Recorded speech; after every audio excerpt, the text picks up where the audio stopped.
അടിച്ചു കയറിപ്പോ മെയ് 31 മുതൽ ശനി ഞായർ ദിവസങ്ങളിൽ വൈകുന്നേരം 6 മണിക്ക്.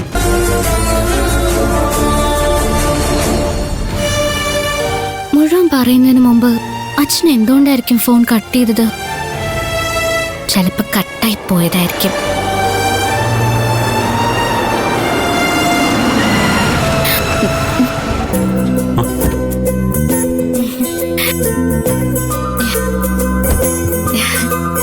ഇങ്ങനെ സൈക്കിൾ ഉരുട്ടിക്കൊണ്ട് പോയാ പാർവതി എപ്പോഴാ ഹോസ്റ്റലിലെത്തുക? പഞ്ചറായി സർ. അതാ പഞ്ചർ ഒട്ടിക്കുന്ന കടയുണ്ടോന്ന് നോക്കി പോവായിരുന്നു. കാർ കയറ്, ഹോസ്റ്റലിൽ ഞാൻ കൊണ്ടുവിടാം. എടോ ഒന്ന് ഇറങ്ങി വന്നേ. അപ്പൊ എന്റെ സൈക്കിളോ? അത് എന്റെ ഡ്രൈവർ പഞ്ചർ ഒട്ടിച്ച് ഹോസ്റ്റലിൽ എത്തിച്ചേരും. സർ എടോ ഇതൊന്ന് പഞ്ചർ ഒട്ടിച്ച് മുക്ത സ്റ്റേ ചെയ്യുന്ന ഹോസ്റ്റലിൽ എത്തിക്കണം. ശരി സർ.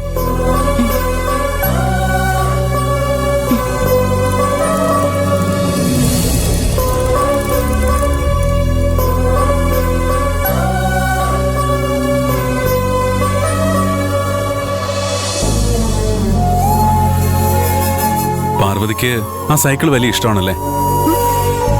അതെങ്ങനെ മനസ്സിലായി? പാർവതിയുടെ നോട്ടം കണ്ടപ്പോഴേ മനസ്സിലായി. പേടിക്കണ്ട, അയാളത് ഹോസ്റ്റലിലെത്തിക്കും. കയറ് കയറ് പാർവതി.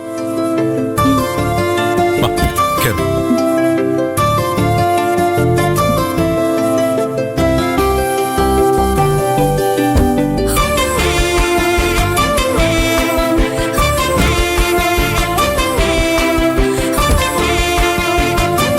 സീറ്റ് ബെൽറ്റ് ഇട്.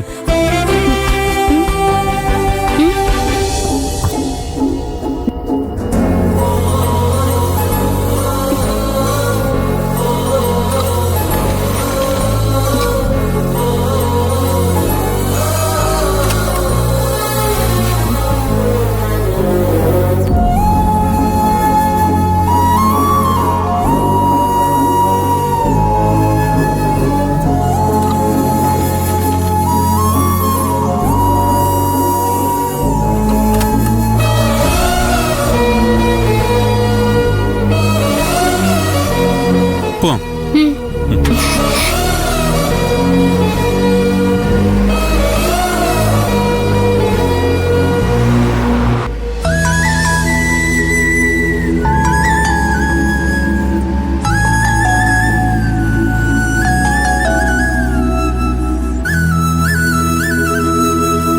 ഞാൻ തന്ന ഗിഫ്റ്റിനെ കുറിച്ച് പാർവതി അഭിപ്രായം ഒന്നും പറഞ്ഞില്ലല്ലോ. ഇതിന് ഒരുപാട് പൈസയായല്ലേ? എന്റെ കൂട്ടുകാരികൾ പറഞ്ഞു. പൈസയുടെ കാര്യം വിട്. പാർവതിക്ക് ഇഷ്ടായോ അത് പറ. ഒരുപാട് ഇഷ്ടായി. എന്നിട്ടത് എന്നോട് പറഞ്ഞില്ലല്ലോ. പറയണമെന്നുണ്ടായിരുന്നു, പക്ഷേ സാറിന്ന് ഗാർമെന്റ്സിൽ വന്നില്ലല്ലോ. ഫോൺ ചെയ്ത് പറയായിരുന്നില്ലേ? ഓ, ഫോൺ ചെയ്യാൻ പാർവതിയുടെ കയ്യിൽ നമ്പർ ഇല്ലല്ലേ? പാർവതിയുടെ ഫോൺ തരും.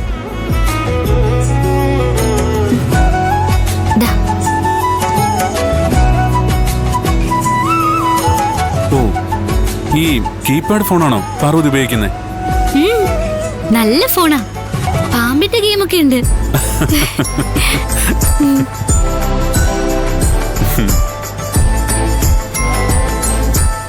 ഇതാണ് എന്റെ നമ്പർ, സേവ് ചെയ്ത് വെച്ചോ. എന്നെ വിളിക്കണം തോന്നുമ്പോഴെല്ലാം വിളിക്കാം. നിന്റെ കയ്യിലുള്ളത് ഈ ഫോണാണെന്ന് അറിഞ്ഞിരുന്നെങ്കിൽ ഗിഫ്റ്റായിട്ട് ഞാൻ നിനക്ക് നല്ലൊരു ഫോൺ വാങ്ങി തരുമായിരുന്നു. നല്ല ഫോണിന് ഒരുപാട് പൈസയാവില്ലേ?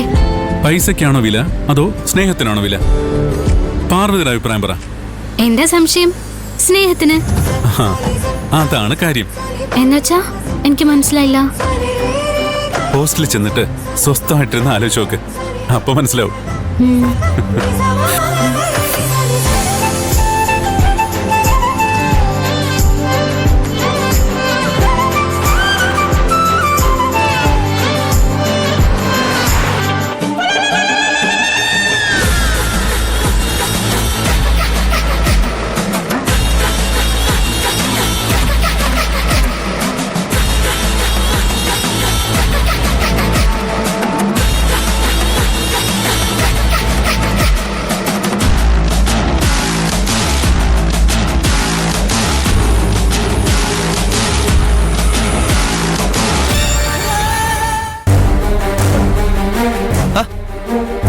കണ്ടിട്ടും കാണാത്ത പോലെ പോവാണല്ലേ?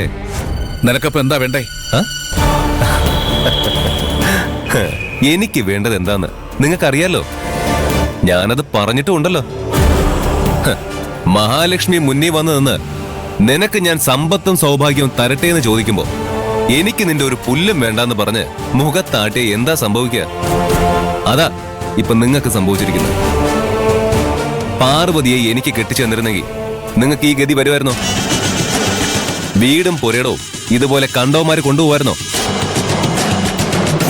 ലക്ഷ്മി ഇങ്ങനൊരു കെട്ടാ പെണ്ണായിട്ട് നിൽക്കേണ്ടി വരുമായിരുന്നോ? ഭാര്യയെയും നല്ല നിലവിളക്ക് പോലുള്ള മൂത്ത മോളെയും കൊണ്ട് കടത്തിന് അന്വേഷിച്ച് പോവേണ്ടി വരുമായിരുന്നോ? ഇല്ലല്ലോ. മഹാലക്ഷ്മി എന്റെ രൂപത്തില് നിങ്ങളുടെ മുമ്പിൽ വന്ന് നിന്നപ്പോ നിങ്ങൾ ആട്ടി ഇറക്കി വിട്ടു. അഹങ്കാരമൊന്നല്ലാതെ എന്ത് പറയാൻ. പാർവതിയാണെങ്കിൽ ഏതോ നാട്ടിൽ കിടന്ന് കഷ്ടപ്പെടുക. അഹങ്കാരത്തിന്റെ കാര്യത്തില് നിങ്ങളുടെ മുറിച്ച മുറി തന്നെ അവള്. ഇനി അത് പറഞ്ഞിട്ട് എന്താ കാര്യം? സ്വന്തം വീട്ടിൽ നിന്ന് തെരുവിലേക്ക് ഇറങ്ങി പോകാന്നൊക്കെ പറഞ്ഞാ പറ്റുമെങ്കിൽ സഹായിക്കേ. ഒന്നില്ലെങ്കിലും നമ്മൾ വീണ്ടും കാണേണ്ടവരല്ലേ? എടാ, സഹായിക്കില്ലെന്ന് ഞാൻ പറഞ്ഞില്ലല്ലോ. സഹായിക്കാൻ ഞാൻ ഇപ്പോഴും റെഡിയാ. വീട് കടക്കാര് കൊണ്ടുപോകില്ല. ആ മൂത്ത മോള് കെട്ടാ പെണ്ണായിട്ട് നിന്ന് പോവേയില്ല. പിന്നെ ഇളയതിന് ടൗണിൽ കടന്ന് കഷ്ടപ്പെടേണ്ടി വരില്ല. പാർവതിയെ എനിക്ക് കെട്ടിച്ചേരാന്ന് ഒരു വാക്ക് നിങ്ങൾ പറഞ്ഞാൽ മതി. ആ നിമിഷം തീരും നിങ്ങളുടെ എല്ലാ പ്രശ്നങ്ങളും. എന്ത് പറയുന്നു ചേട്ടാ? നിന്നെ പോലൊരുത്തന്റെ മുമ്പിൽ എന്റെ മോടെ ജീവിതം പണയം വെച്ച് കിട്ടുന്ന സൗഭാഗ്യം എനിക്ക് വേണ്ട. അതിലേക്കാൾ അന്തസ് കടത്തന്നെ കിടക്കുന്നതന്നെ. ഇത്രയ്ക്ക് അനുഭവിച്ചിട്ടും നിങ്ങൾ പഠിച്ചില്ലല്ലേ?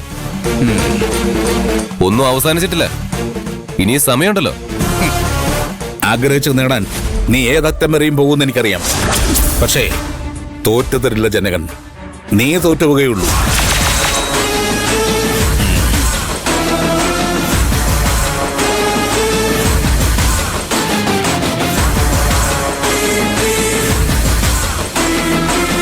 നിങ്ങൾ കരയും.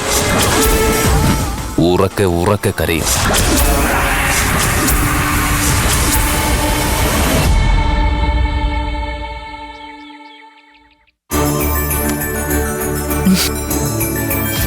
എനിക്ക് കിട്ടുന്നതിൽ നിന്ന് ഒരു പങ്ക് ഞാൻ ആ അനാഥ കുട്ടികൾക്ക് മാറ്റിവെക്കാറുണ്ട് ദിവസവും.